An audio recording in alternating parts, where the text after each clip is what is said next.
Everyone loves a good mystery. But what about those good unsolved mysteries that don't have that satisfying ending, like Scooby-Doo pulling off the mask of the culprit and are just downright spooky? Hello everyone.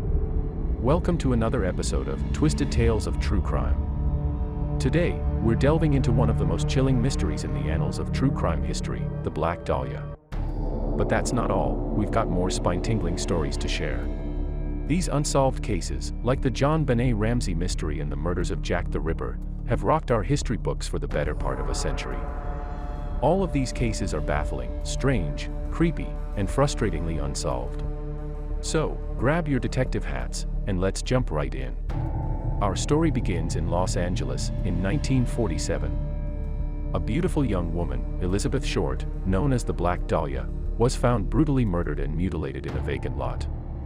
The case quickly captured the nation's attention, not just for its gruesome nature but for its baffling complexity. On January 15, 1947, the body of Elizabeth Short was found at Leimert Park in Los Angeles, California. A woman was walking with her 2-year-old daughter through a park when she saw what she thought was an abandoned mannequin. She soon realized that the body was a corpse and grabbed her daughter, running for the nearest phone to call the police. Elizabeth Short's body had been cut in half at the waist and her blood had been drained out. Her face had been cut from the corners of her mouth to her ears to give her what people would call today the Joker smile. There were numerous cuts and bruises on her breasts and thighs because whole sections of skin had been removed. An autopsy showed that she had ultimately been killed because of lacerations and a hemorrhage on her head due to blows to her face. There were numerous suspects throughout the years, but there was never enough evidence to charge anyone. There were multiple theories about the murder and how it could have been linked to other murders. The Black Dahlia murder is one of the most famous unsolved murder cases in the world. Our next tale takes us to London. In 1888, in the foggy, dark streets of the East End of London, better known as the Whitechapel district, lived a serial killer that would go down in history as Jack the Ripper. Even though the Whitechapel district was known for its violence and crime, the string of murders conducted by Jack the Ripper would terrorize the public like no one had seen before. He was described as a madman with no clear motive. Even though his most famous murders only included 5 women known as the Canonical Five, many theories suggest that he claimed the lives of up to 11 women. All of the victims of the Canonical Five were prostitutes, as it was common for women who lived in the Whitechapel district to take on prostitutes as a means to survive. All 5 killings took place within a mile of each other from August 7 to September 10, 1888. Despite countless investigations claiming definitive evidence of the brutal killer's identity, their true name and motive are still unknown. Now, let's journey back to the late 19th century. On December 26, 1996, in Boulder, Colorado, Patsy Ramsey claimed to have discovered a ransom note for her 6-year-old daughter JonBenet Ramsey on the back staircase inside the Ramsey home. This prompted her to call the police at 5:52 a.m. to report JonBenet as missing. The only people inside the house were John Ramsey, her father, Patsy, her mother, and her brother Burke. Oddly enough, JonBenet's body was found inside the home in the utility room in the basement less than 8 hours later.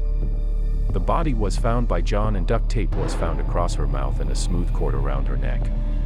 When police arrived, it was suspected that the crime scene was heavily compromised due to multiple people arriving at the scene. The police had also claimed that they had not searched the house after Patsy's initial call because there was no reason to believe that JonBenet was in the house. Due to JonBenet's popularity as a beauty queen and her mother's being a former beauty queen, the case caused nationwide media interest.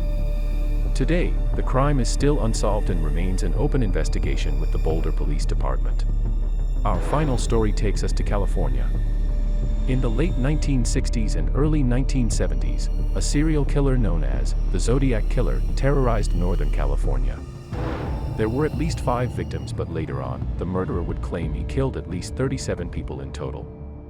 On December 20, 1968, on Lake Herman Road in Vallejo, 17-year-old David Faraday and 16-year-old Betty Lou Jensen were shot and killed while sitting in a parked car in a gravel parking area. By the time police arrived, Betty was found dead but David was still alive. Unfortunately, he would die on the way to the hospital.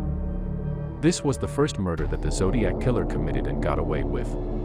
The Zodiac's next crime would happen on July 4, 1969, in Blue Rock Springs Park, only a few minutes away from the previous crime. On August 1, 1969, the San Francisco Chronicle, the San Francisco Examiner, and the Vallejo Herald all received a handwritten letter from someone who claimed to be the shooter. On August 4, 1969, another letter was received that started with the phrase, "This is the Zodiac speaking," marking the first time the killer referred to himself as the Zodiac. The letters revealed specific details about the killings to prove that the writer was indeed the murderer.